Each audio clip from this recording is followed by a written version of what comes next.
Welcome back everyone. आज polity का next chapter start करेंगे, पार्लियामेंट।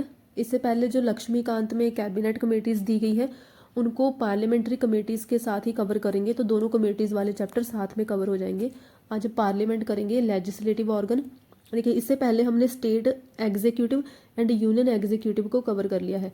अगर यूनियन एग्जीक्यूटिव की बात करें तो आर्टिकल 52 से लेकर 78 in part 5 of the constitution union executive की बात करता था। ये हमने ऑलरेडी देख लिया, that is a central council of minister headed by prime minister.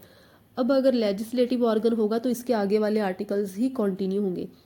79 से 122 in part 5 of the constitution बात करेगा यूनियन लेजिस्लेचर की, और यूनियन लेजिस्लेचर क्या है? हमारा पार्लियामेंट। इंडियन कॉन्स्टिट्यूशन में, इंडियन पॉलिटिकल सिस्टम में पार्लियामेंट को ही preeminent and central position दी गई है। ऐसा क्यों है? क्योंकि देखिए, जो स्टेट्स हैं, स्टेट लेजिस्लेचर सिर्फ अपने स्फीयर के लिए ही, अपनी बाउंड्रीज तक ही जो भी लॉ बना रही हैं उनकी अपनी बाउंड्रीज तक ही एप्लीकेबल है। बट पार्लियामेंट पूरे इंडिया के लिए लॉ मेकिंग कर रहा है, इसीलिए ही इसको एक प्री एमिनेंट, दैट इज सबसे उत्तम पोजीशन दी गई है, एक सेंट्रल पोजीशन दी गई है इंडियन डेमोक्रेटिक सिस्टम में। अब पार्लियामेंट्री फॉर्म ऑफ गवर्नमेंट हमने ब्रिटेन से अडॉप्ट करी थी, ये भी हमने ऑलरेडी देखा। और ब्रिटेन में एक जगह है वेस्टमिंस्टर, यहाँ पर ब्रिटेन का पार्लियामेंट है, जिसकी वजह से इस सिस्टम को वेस्टमिंस्टर मॉडल ऑफ गवर्नमेंट भी बोल देते हैं। आर्टिकल 79, 122 ये मैंने ऑलरेडी बता दिया। अब ये बात करेगा पार्लियामेंट के दोनों हाउसेज, राज्यसभा लोकसभा, इनकी ऑर्गेनाइजेशन क्या होगी, इनकी कॉम्पोजिशन क्या होगी, ऑफिसर्स, इनकी ड्यूरेशन, पार्लियामेंट्री प्रिविलेजेस, पावर्स, इन सारी चीज़ों की बात, पार्लियामेंट्री डिवाइसेस, सारी की सारी चीज़ों की बात इन्हीं आर्टिकल्स में ही होगी। अब देखिए, सबसे पहले पार्लियामेंट की ऑर्गेनाइजेशन। तो पार्लियामेंट में तीन चीज़ें हैं, तीन पार्ट्स हैं इसके, Rajya Sabha, Lok Sabha and president. Yes, president भी पार्लियामेंट का एक इंटेग्रल पार्ट है, क्योंकि जितने भी बिल होंगे वो प्रेसिडेंट के एसेंट के साथ ही एक्ट बनेंगे। जब तक लेजिस्लेटिव प्रोसेस में है तब तक वो बिल है, लेकिन अगर एक्ट बन के इंडिया में एप्लीकेबल होना है सॉरी, इंडिया में इम्प्लीमेंट होना है, तो उसके लिए प्रेसिडेंट का एसेंट चाहिए होता है। चाहे प्रेसिडेंट पार्लियामेंट की मीटिंग्स भी अटेंड नहीं करते हैं, ना ही वो किसी भी हाउस का मेंबर होते हैं, उसके बाद भी ये एक इंटेग्रल पार्ट है, क्योंकि इन्हीं का काम ही होता है किसी भी बिल को एसेंट देना, बिल को साइन करना। अब देखिए, जो राज्यसभा एंड लोकसभा है इनको बोला जाता था council of states and house of people. 1954 में ये नॉमेनक्लेचर चेंज भी करा गया। 1954 में अभी भी ये house of council of states and house of people use होता है नॉमेनक्लेचर, बट 1954 में एक हिंदी नेम भी दिया गया ये राज्यसभा एंड लोकसभा का। अब देखिए, राज्यसभा को अपर हाउस, ये second chamber, house of elders बोलते हैं, और लोकसभा को बोलते हैं lower house, first chamber, popular house. ऐसा इनको क्यों बोला जाता है? क्योंकि इसको कंपेयर करा गया है हमारी इंडियन सोसाइटी के साथ। अगर सोसाइटी की हायरार्की देखें तो हायरार्की रहती कैसे है? देखिए, सबसे पहले है लोग, पीपल, और पीपल होंगे उनसे बनेगी एक सोसाइटी, सोसाइटी बन गई, एक कॉलोनी बन गई लोगों की, उसके बाद एक बनी फिर डिस्ट्रिक्ट बन गया एक, है ना। तो डिस्ट्रिक्ट के बाद ही फिर क्या बनेगी? एक स्टेट। और इसी हायरार्की को ही, देखिए हायरार्की स्टार्ट कहाँ हो रही है? लोअर लेवल से। लोअर लेवल क्या है? लोगों का। तो इसी चीज़ को फिर कहाँ पर कंपेयर करा गया है? लोकसभा एंड राज्यसभा के लिए भी। तो सबसे पहले लोकसभा किसको रिप्रेजेंट करती है? लोगों को। और लोग कहाँ पर हैं? सोसाइटी में। सबसे पहला लेवल, सबसे लोअर लेवल, और फर्स्ट चैम्बर, हायरार्की का फर्स्ट चैम्बर, और पॉपुलर हाउस, क्योंकि ये लोगों की पॉपुलर ओपिनियन को रिप्रेजेंट कर रहा है। तो सबसे पहले लेवल पर क्या आ गया? लोकसभा। उसके बाद राज्यसभा का हमें पता है कि इसका काम क्या होता है? स्टेट्स को रिप्रेजेंट करना। राज्यसभा फेडरलिज्म को रिप्रेजेंट करती है ना, और फेडरलिज्म क्या है? स्टेट्स। और स्टेट को रिप्रेजेंट करने का काम क्या होता है? राज्यसभा का। तो राज्यसभा फिर सेकंड हाउस बनी, या फिर सेकंड चैम्बर बनी, क्योंकि लोग पहले बने, उसके बाद स्टेट बनी। ऐसे ही पहले लोकसभा बनी, उसके बाद फिर राज्यसभा बनी, और इसीलिए ही राज्यसभा को हाउस ऑफ एल्डर्स भी बोला गया। तो ये नॉमेनक्लेचर का थोड़ा सा कॉन्सेप्ट था कि ऐसा इनको क्यों बोला जाता है। अब देखिए, जो राज्यसभा है वो स्टेट्स को भी रिप्रेजेंट करती है और यूनियन टेरिटरीज को भी रिप्रेजेंट करती है, और जो लोकसभा है वो पूरे इंडिया के लोगों को रिप्रेजेंट करती है, लोगों की ओपिनियन को रिप्रेजेंट करती है। तो ये तो ऑर्गेनाइजेशन में हो गया राज्यसभा एंड लोकसभा। प्रेसिडेंट का भी मैंने ऑलरेडी बताया कि इन दोनों हाउसेज में जो भी लेजिस्लेटिव प्रोसेस से बिल पास हो रहे होंगे वो बाद में एक्ट बनेंगे प्रेसिडेंट के एसेंट से। और ऐसे ही प्रेसिडेंट का काम होता है हाउस को प्रोरोग करना, सम्मन करना, ये सारे जो पार्लियामेंट्री जितने भी डिवाइसेस हैं इसी चैप्टर में ही हमने कवर करने हैं। ऐसे ही इसी के साथ ही फिर लोकसभा को डिसॉल्व करने का काम भी प्रेसिडेंट को ही दिया जाता है, ऑर्डिनेंस इशू करना, ये सारी चीज़ें हमने प्रेसिडेंट के चैप्टर में भी कवर करी थी कि प्रेसिडेंट ऑर्डिनेंस भी इशू करता है। अब देखिए ये हमें पता है कि ब्रिटिश पैटर्न से ये सिस्टम अडॉप्ट करा गया है, तो इस सिस्टम को बोलते हैं प्रेसिडेंट इन पार्लियामेंट सिस्टम। ऐसा क्यों बोला जाता है इसको? क्योंकि देखिए जो ब्रिटेन है, ब्रिटेन में क्या है, एक क्राउन जो कि एक किंग हो सकता है और क्वीन हो सकता है, देन है हाउस ऑफ लॉर्ड्स उसका upper house and house of common उसका लोअर हाउस। तो फिर ब्रिटेन में क्या है, क्राउन इन पार्लियामेंट, क्योंकि वहाँ पर क्राउन की भी इम्पोर्टेंस है। अब यहाँ पर हमारे प्रेसिडेंट की भी इम्पोर्टेंस है, तो इसीलिए इसको भी क्या बोला जाता है, प्रेसिडेंट इन पार्लियामेंट, क्योंकि यहाँ पर जो एग्जीक्यूटिव एंड लेजिस्लेटिव ऑर्गन है इन दोनों की इंटरडिपेंडेंस की बात करी जाती है पार्लियामेंट्री फॉर्म ऑफ गवर्नमेंट में।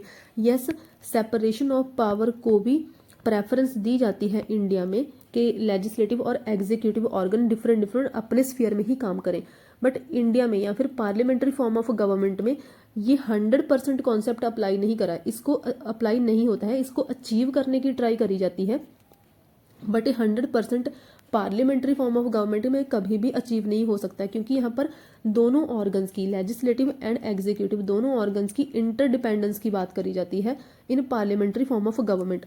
सेपरेशन ऑफ पावर सिर्फ अमेरिका में ही रहता है, क्योंकि अमेरिका के जो दो हाउस हैं, कांग्रेस एंड जो हाउस ऑफ रिप्रेजेंटेटिव है लोअर हाउस, ये दोनों हाउस जो है ये लेजिस्लेचर का पार्ट है, और जो अमेरिकन प्रेसिडेंट है उसका लेजिस्लेचर में कोई भी काम नहीं रहता है।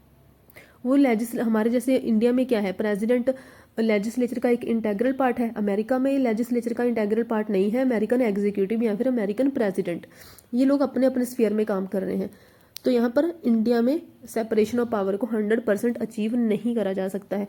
अब देखिए आगे चलते हैं, ये इसकी ऑर्गेनाइजेशन थी। अब चलते हैं इनकी कॉम्पोजिशन दोनों हाउसेस की, राज्यसभा एंड लोकसभा की।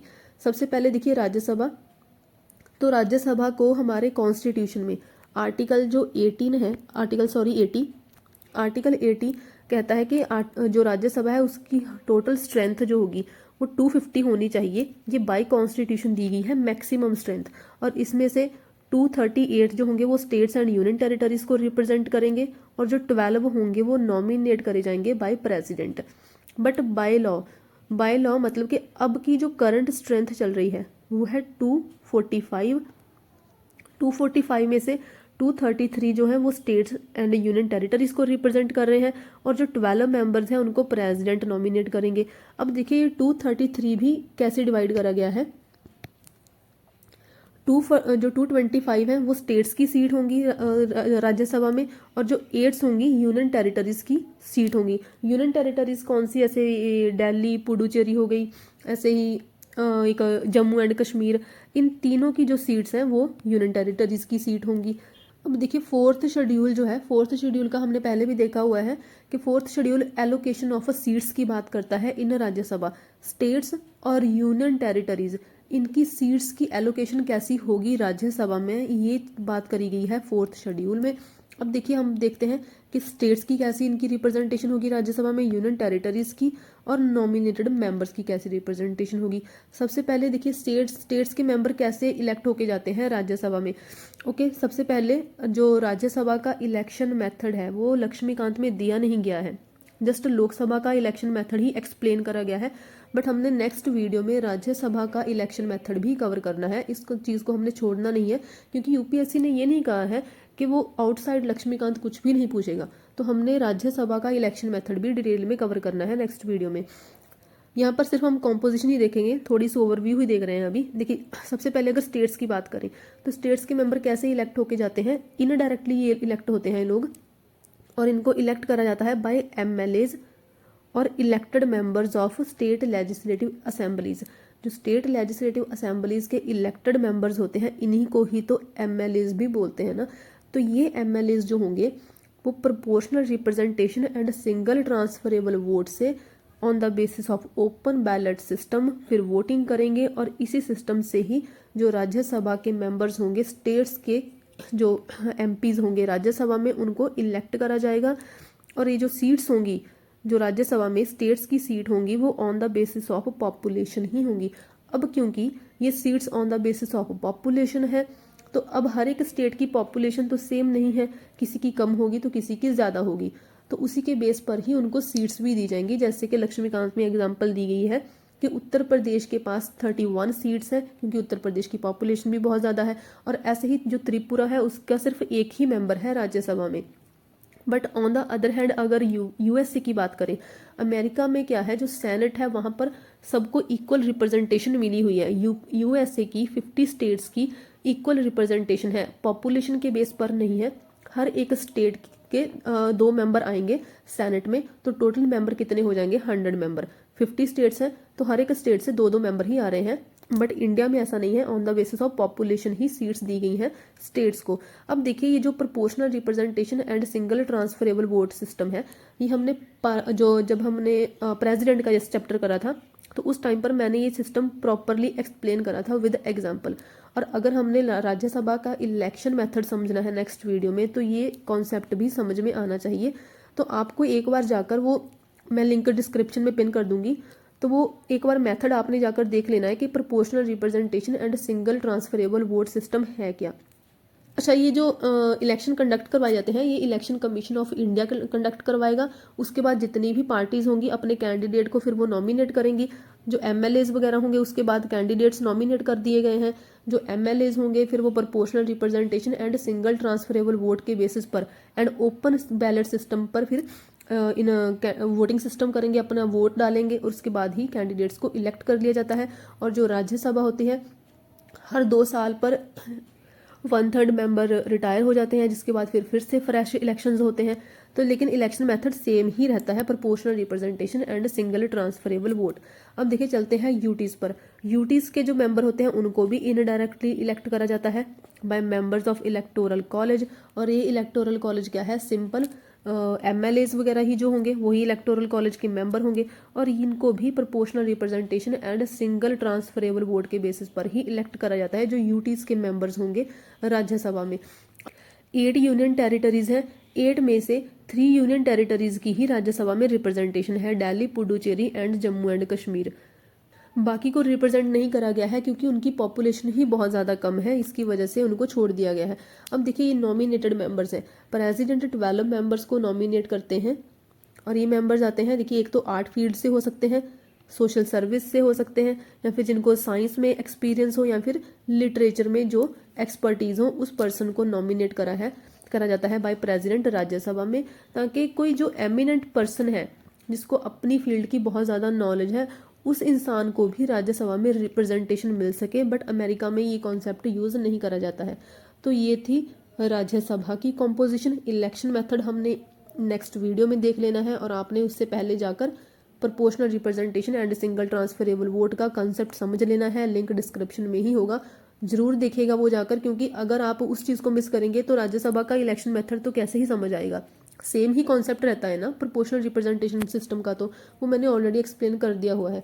अब देखिए अगर लोकसभा की कॉम्पोजिशन की बात करें तो बाय कॉन्स्टिट्यूशन लोकसभा के 552 इसकी मैक्सिमम स्ट्रेंथ रहती है।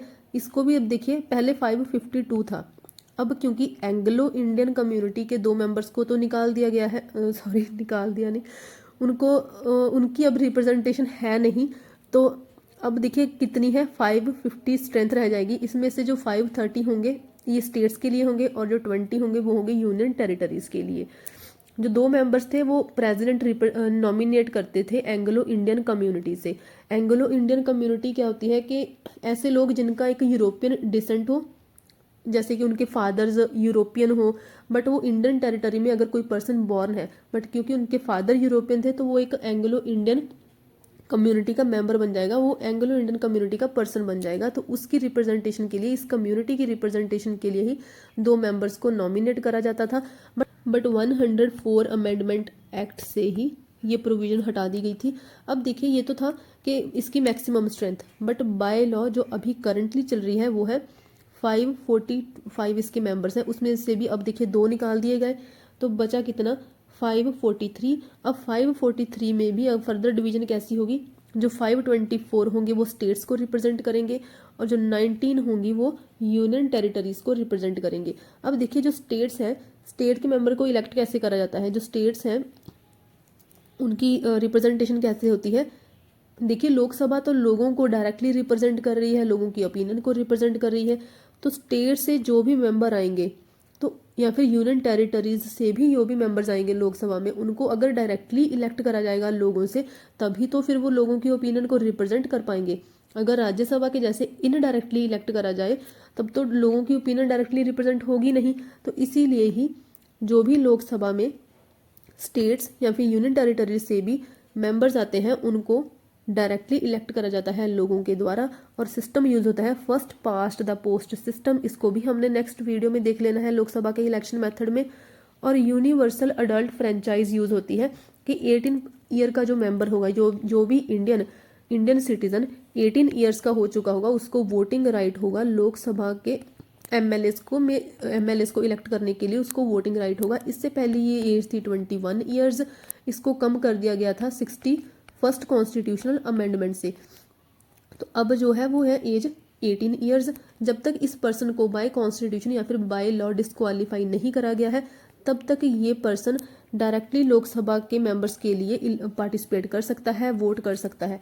ऐसे अगर यूनियन टेरिटरीज की रिप्रेजेंटेशन की बात करें तो देखिए कॉन्स्टिट्यूशन ने पार्लियामेंट को पावर दी है कि जो भी मैनर होगा यूनियन टेरिटरीज के लिए वो पार्लियामेंट ही डिसाइड करेगा। ऐसा क्यों करा गया, क्योंकि देखिए यूनियन टेरिटरीज तो एक सेंटर के अंडर आती है ना, इसीलिए ही कॉन्स्टिट्यूशन ने पार्लियामेंट को ही पावर दे दी कि आप ही डिसाइड करो कि इनका इलेक्शन मेथड कैसा होगा। तो उसके लिए फिर पार्लियामेंट एक एक्ट लेके आता है, union territories direct election to the house of people act 1965। इसके अकॉर्डिंग पार्लियामेंट ने भी यही डिसाइड करा कि यूनियन टेरिटरीज के जो भी मेंबर्स होंगे वो भी लोकसभा में डायरेक्ट इलेक्शन के थ्रू ही आएंगे। अब देखिए दो जो नॉमिनेटेड मेंबर्स थे ये हमने देख लिया ऑलरेडी कि इनको हटा दिया गया है।